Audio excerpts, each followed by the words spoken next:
கொடுங்க. யாராவது ஆம்புலன்ஸ் கால் பண்ணுங்க. ஐயா கண்ணை முழிச்சு பாருங்க. அதோ ஆம்புலன்ஸ்.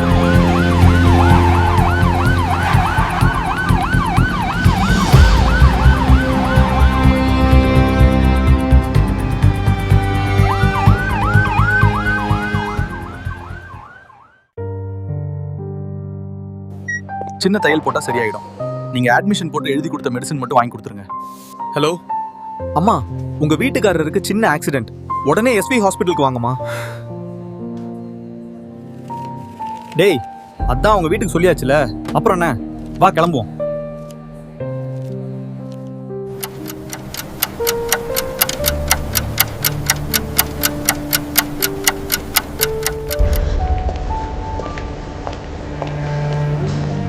பயப்படாதீங்கம்மா, ஐயாக்கு ஒண்ணும் இல்ல. இந்தாங்க, இது செலவுக்கு வச்சுக்கோங்க. டேய் என்னடா மாச சம்பளத்தை அப்படியே கொடுத்துட்ட லூசா நீ? உனக்கு இருக்க இஎம்ஐ பிரச்சனைக்கு இதெல்லாம் தேவைதானா? உனக்கு ஞாபகம் இருக்கா, ஒரு தடவை என் வைஃபுக்கு உடம்பு சரியில்லைன்னு உன்கிட்ட காசு கேட்டேனே? ஆமா. அன்னைக்கு என்ன நடந்தது தெரியுமா? உடனே ஆபரேஷன் பண்ணணும், இல்லனா உயிருக்கே ஆபத்தாகலாமே. நமது விஜிபியில் இருக்கக்கூடிய சிலை மனிதனை அசைய செய்தாலோ சிரிக்க செய்தாலோ 50,000 பரிசு தொகை வழங்கப்படும்.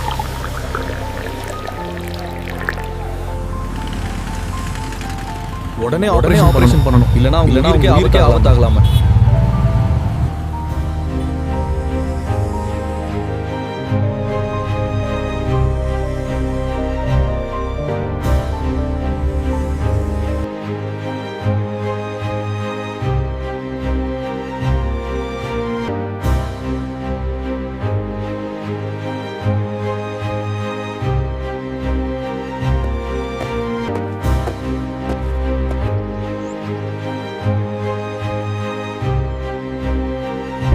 யோ நீ என்ன ஜடமா?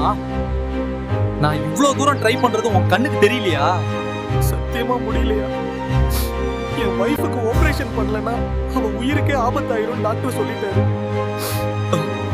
புரிஞ்சுக்கோயா. கவலைப்படாத தம்பி, உன் மனைவிக்கு ஒன்றும் ஆகாது.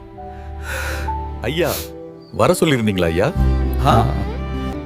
இந்த மாசம் உங்க சம்பளம் கொடுக்கணும்ல, அதான் வர சொன்னேன். என்ன இருந்தாலும் நான் என் தொழில் தர்மத்தை மீறிட்டேன். அதனால இந்த மாசம் எனக்கு சம்பளம் வேண்டாம். சாரிடா மச்சா. தாத்தா ஏன் யாருக்கும் பேச மாட்டேங்காரு? சிரிக்கவும் மாட்டேங்காரு. ஒருவேளை தாத்தா சிரிக்க தெரியாதோ? பேஷண்ட் தர்மன் கண்ணு முழிச்சிட்டாரு. ஒருத்தங்களா போய் பாருங்க.